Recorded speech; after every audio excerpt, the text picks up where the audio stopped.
Good day po sa inyo, mga mahal po naming mga viewers. Good day din po sa inyo, kapatid na Jerlian at kapatid na Bernadette. Good day din po sa iyo, kapatid na Frank at kapatid na Bernadette. Magandang araw din po sa inyo, mga mahal po naming manonood. Welcome po sa CSD. Sa ating episode ngayon ay muli po naming ihahatid sa inyo at ipapakilala ang ilan pa po sa mga may tungkulin sa CSD na katuwang ng pamamahala sa Iglesia ni Cristo sa pag-aalaga po sa mga kapatid po naming deaf. Tama po, nagpapatuloy ang pagmamahal at pagmamalasakit ng ating tagapamahalang pangkalahatan, ang kapatid na Eduardo V. Manalo, sa mga deaf na kaanib sa Iglesia ni Cristo, sa pamamagitan po ng kanilang mga katuwang. Narito po sila.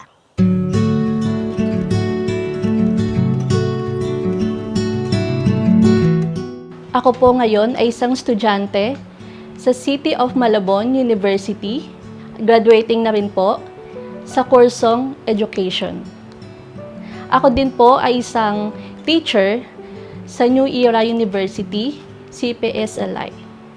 At Sign Language Interpreter sa Net25 News Program. Ako po ay lay Sign Language Interpreter sa mga pagsamba sa loob po ng Iglesia ni Cristo. Ako po ay financial advisor sa mga freelance workers po. At saka ako po ay isang sign language interpreter sa news programs sa Net25 po. Ako rin po ay lay sign language interpreter po sa mga pagsamba. I am a special education teacher at New Era University and a sign language interpreter at Net25 News po. I am a choir member at the local congregation of Templo Central.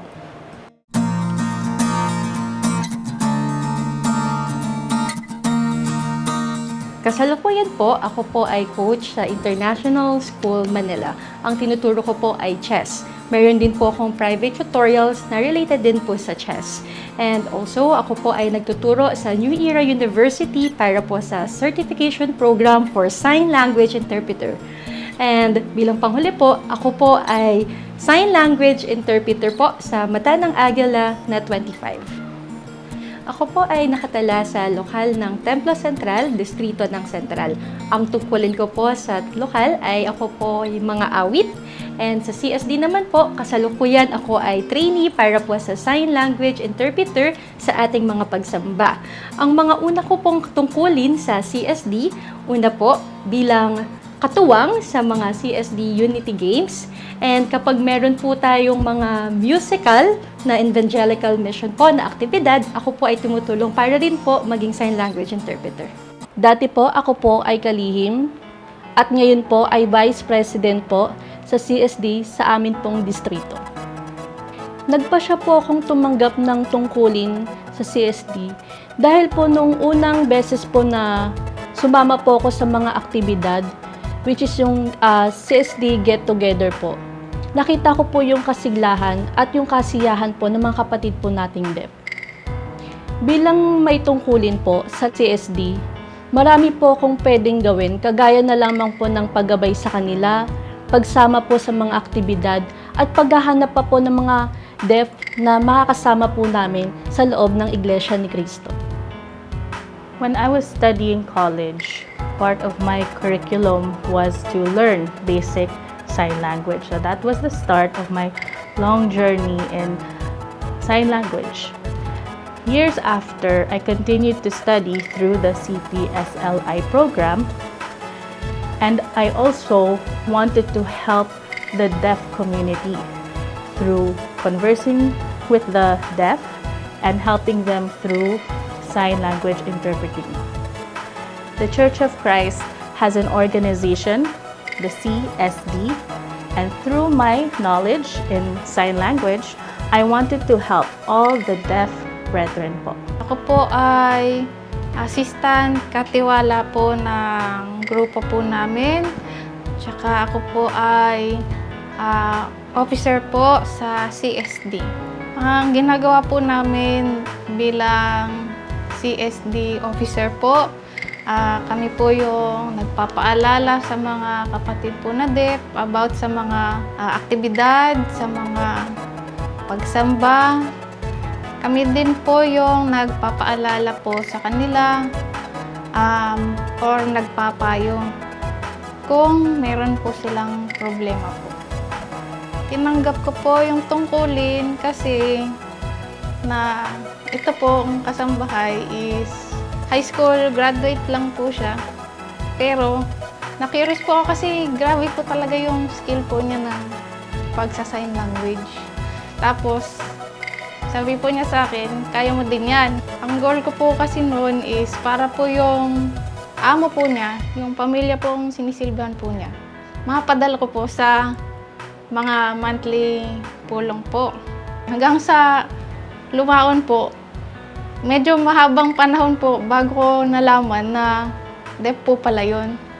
Mula po noon, at mula po nung sinabihan po ako sinabi na nung kasambahay po, kaya ko na pong magpaalala personal po dun sa mismong deaf. Nakasama naman po siya sa mga aktibidad po noon sa Kapisanang Kadiwa po. Before po, hilig ko po talaga yung pagtuturo po ng chess, no? Naisip ko po, paano ko pa po maibabahagi yung aking kaalaman, yung aking experience sa paglalaro po ng chess. At nagpasya po ako na mag-aral ng sign language. Upang kung sa ganun po, maturuan ko rin po ang mga nasa deaf community. At alam po natin, ang chess, wala po itong discrimination. Lahat po tayo pantay-pantay. Kaya nakita ko po isang malaking opportunity para po sa mga deaf kapag natuto po sila sa paglalaro po ng chess. Also, mahilig din po ako sa music. Kaya po kapag sa sign language interpreter sa mga music events, dun po ako nahimok. Nakuha po yung interest ko para po sa pagsasign sa musical events. Higit sa lahat po, through sign language, alam ko po na mas magagabayan at maipagmamalasakit po ang mga deaf. Ano man po ang field of profession, ang mga kaanib sa Iglesia ni Cristo ay laging sinisikap na masunod ang mga kalooban ng Panginoong Diyos. Isa rito ay ang pagtulong sa kapwa. Sa pangunguna ng tagapamahalang pangkalahatan ng Iglesia ni Cristo, ang kapatid na Eduardo V. Manalo, ginagamit ng mga kaanib sa Iglesia ang kanilang mga kaalaman, kakayahan para matupad ang kanilang mga tungkulin at ang kalooban ng Panginoong Diyos. And part of their duty is to take care of the deaf brethren through the organization established by the church administration, the Christian Society for the Deaf. Ngayon naman po ay alamin pa po natin, bukod po sa kanilang mga trabaho at tungkulin sa loob ng Iglesia ni Cristo, kung ano pa po ang kanilang pinagkakaabalahan. Narito po.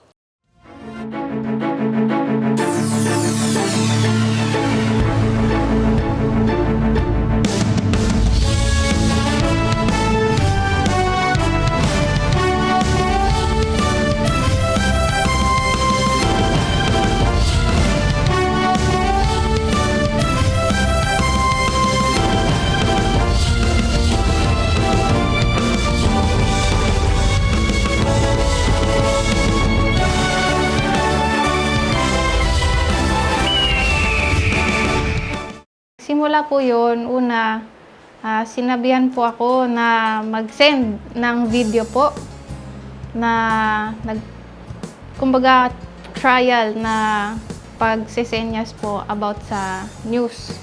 Kung ano yung mga events sa Pilipinas po noon. Noon po yung pandemic po. Nag-video po ako, nag-record po ako, senya-senya, sinend ko po. Tapos kinalaunan po, tinawagan po ako. Sama daw po ako sa training po ng sign language interpreter po. Kinalaunan po, nagtuloy-tuloy na po, natanggap na po ako.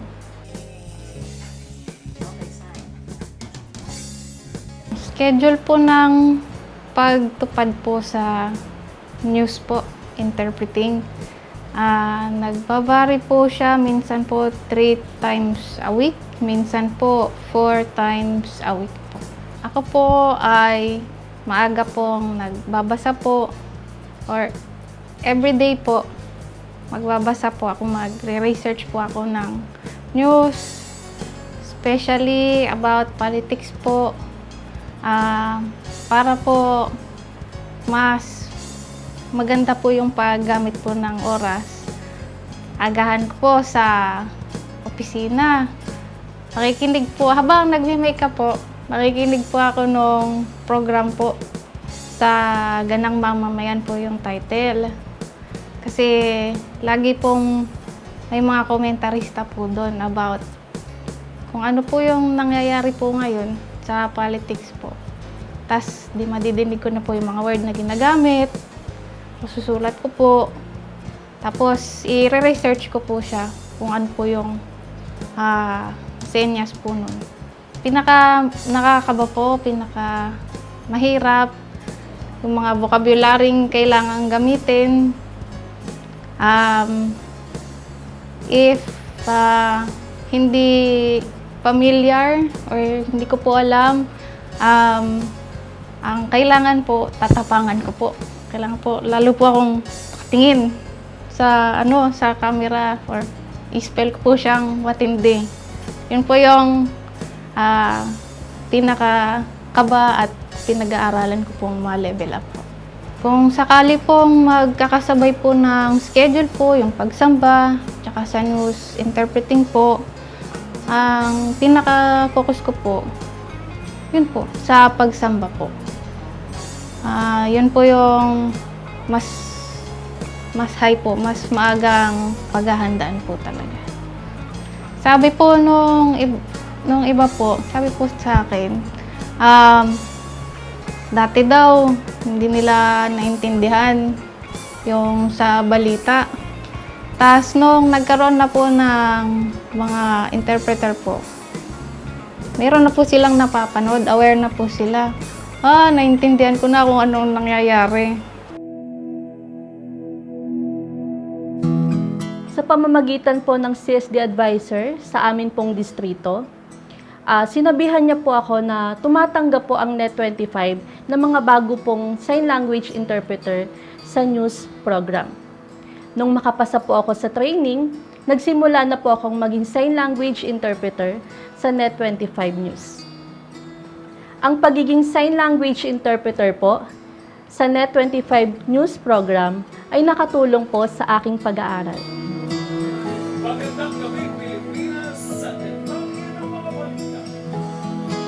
Bago po ako tumupad sa Net25, ang ginagawa ko pong paghahanda ay yung pagbabasa po ng script para po matiyak na tama po ang aking gagamiting interpretasyon.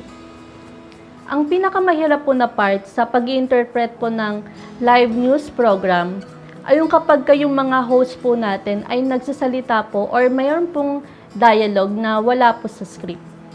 Na which is, kailangan po naming ma-pick up agad para po ma-sure po namin na tama po ang aming sinesenyas. Ang ginagawa ko pong time management bilang estudyante, sign language interpreter, at CSD officer ay sinisigurado ko po na bago po ako tumungo sa Net25 ay natapos ko na po yung mga gawain ko sa school at nagampanan ko na pong maayos ang aking tungkulin sa loob ng CSD. At sa aking pagtupad po sa CSD, sinisigurado ko po na wala pong conflict sa schedule ko sa Net25 at sa akin pong pag-aaral. Para po masigurado ko po na nagagampanan ko po ng nasa maayos ang aking tungkulin. I like watching Net25 because there is sign language interpretation. Through this, I understand what the host is saying. Through sign language interpretation, I'm able to relate because there is an interpreter. As a deaf person, I understand what is being broadcast. Because without sign language interpretation, I will not be able to understand the words being said. There should always be a sign language inset for the deaf. Because the news that I watch on Net25 has a sign language inset, I find it nice and it's very good because the size of the sign language inset is large, unlike others that are too small. Because the sign is large, I can understand it. Ang deaf community po ay masaya pong napapanood na meron pong sign language interpreter sa news program sa Net25. Dahil sa pamamagitan po ng sign language interpreter, naiintindihan at na-update po sila sa mga iba't ibang nangyayari sa ating mundo.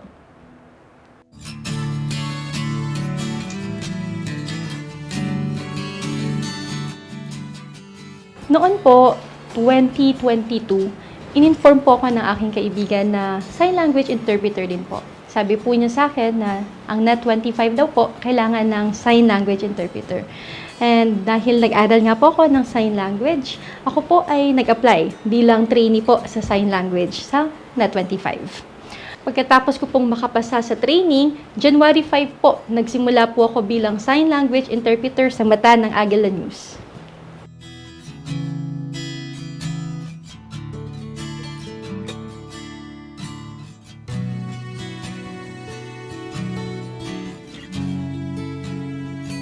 Ang duty ko po sa news ay ang mga programang Mata ng Agila News sa tanghali, Mata ng Agila News Primetime, at Mata ng Agila News sa International po, tuwing Mondays and Thursdays.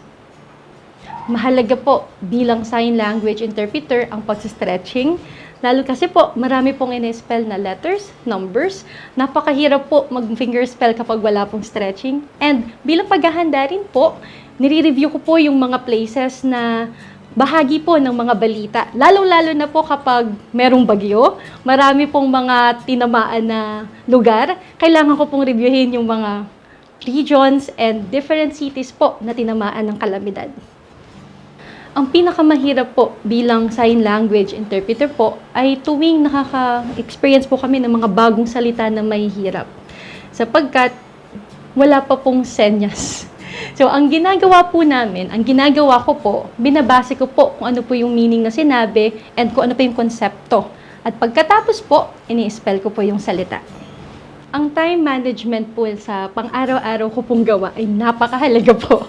Ang ginagawa ko po sa umaga, nire-review ko po lahat ng schedule ko po. Nire-review ko po, tinitignan ko, upang kung sa ganun po, wala po kong makakaligtaan.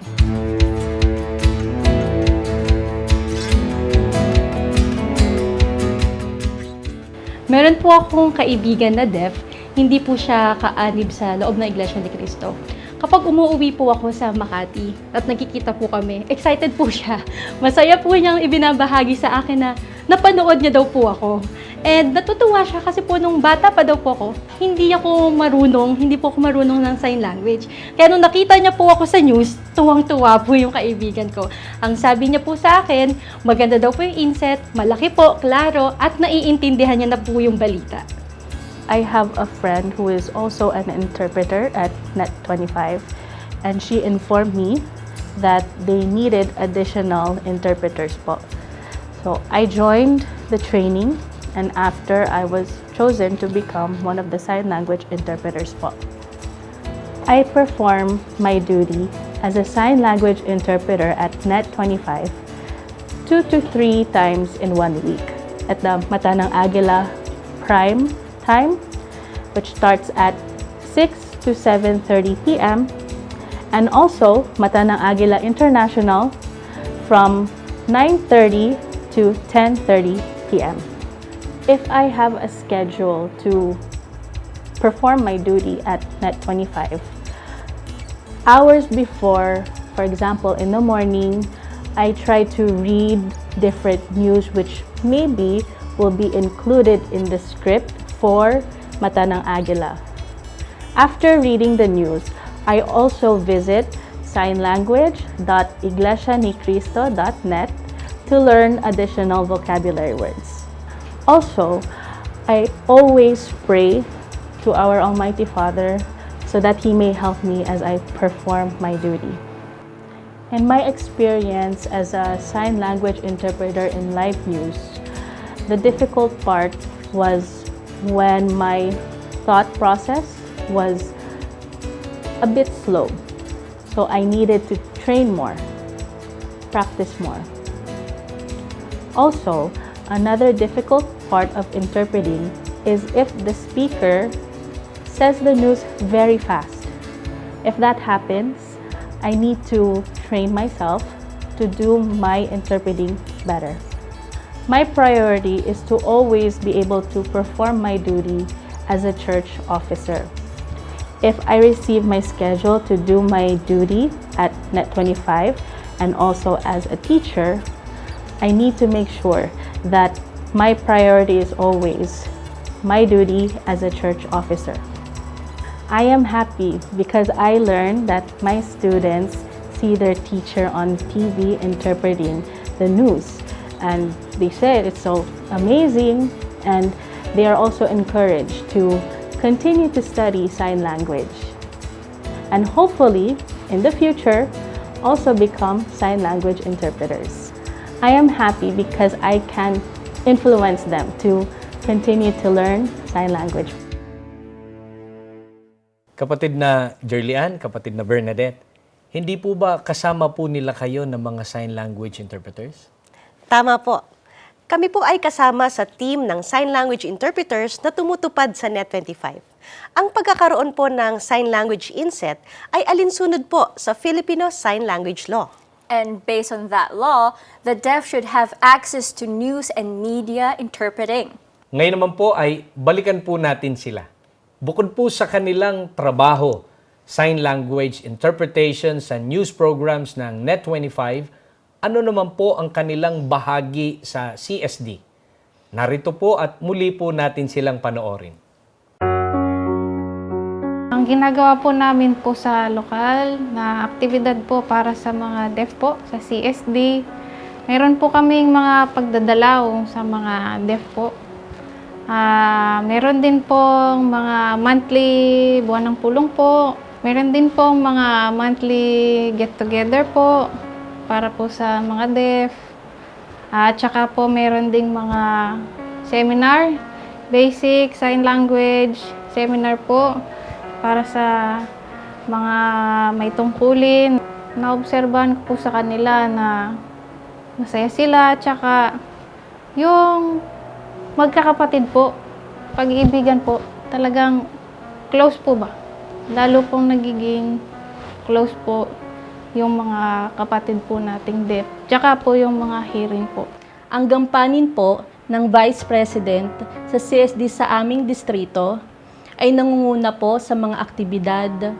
Inaalam po yung mga kalagayan, hindi lamang po ng mga deaf at kagaya din po ng mga officer po sa CSD. Kapag meron po kaming online meeting na ginagawa po para po sa pagdidiscuss po ng mga susunod pa po naming aktibidad. Ang mga aktibidad po na aming isinasagawa sa CSD ay kagaya na lamang po ng CSD Get Together, pagdadalaw po sa mga kapatid po nating deaf, at meron din po kaming sign language seminar. At ang resulta po ng mga aktibidad na ito ay mas lalo po silang sumisigla. Bilang parte po ng aking tungkulin, pinapangalagaan ko po ang mga kapatid po nating deaf sa panahon po ng mga pagsamba.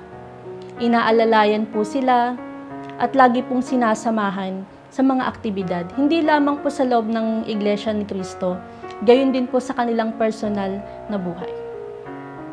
Bilang bahagi po ng pangangalaga sa mga kapatid po nating deaf, lagi ko po silang pinapayuhan at ginagabayan, lalong-lalo na po sa mga panahon ng pagsamba. Dahil po, bilang katuwang po ng ating tagapamahala, nais ko rin pong masiguro at malaman na nasa maayos po silang kalagayan. Sa kasalukuyan po, dumadalo po kami sa pagsasanay po para po sa awit, and mahilig po ako sa pagbabasa ng libro na related po sa sign language. And kapag meron pong mga tagubilin, aktibidad galing po sa pamamahala, nakahanda po kami para po tumulong, makatuwang sa mga aktibidad na kailangan po ng sign language interpreter. Sa totoo po, nakatutuwa po talaga ang pagtupad po ng tungkulin sa CSD. Una po, nakikita po natin yung mga kapatid po nating deaf na masaya, masiglang nakikipagkaisa sa mga aktibidad po na inilulunsad ng pamamahala.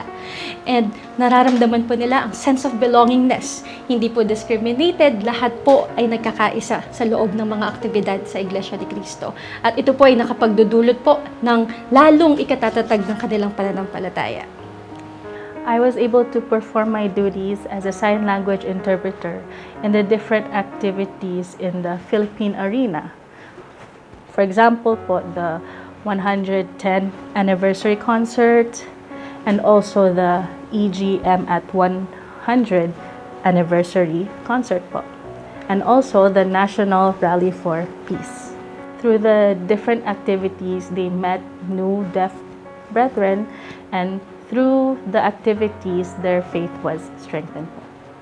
Being a sign language interpreter, I was able to meet different deaf brethren, and I want to help them through encouraging them to always go to the different CSD activities. Also, I advise the deaf brethren to become a good example for other deaf people so that we can invite them to join the Church of Christ. As a sign language interpreter at the live news programs at Net25, I promise to do my best to improve my skills and increase my knowledge for the benefit of the deaf brethren and also the other deaf people who are watching us. Also, for the hearing people, I encourage and invite you to study sign language for the deaf community. Sa mga viewers po na na-miss ang live news, you can watch po on YouTube. May mga replay po. And sana po i-share nyo din po, lalo po sa mga deaf, para po makinabang din po sila. Sa amin pong mga viewers, sa deaf community, inaanyayahan ko po kayong manood ng mga programa po sa INC TV at Net25 News Program. Sana po makatulong ang programang ito sa deaf community at sa mga nagnanais din pong matuto ng sign language.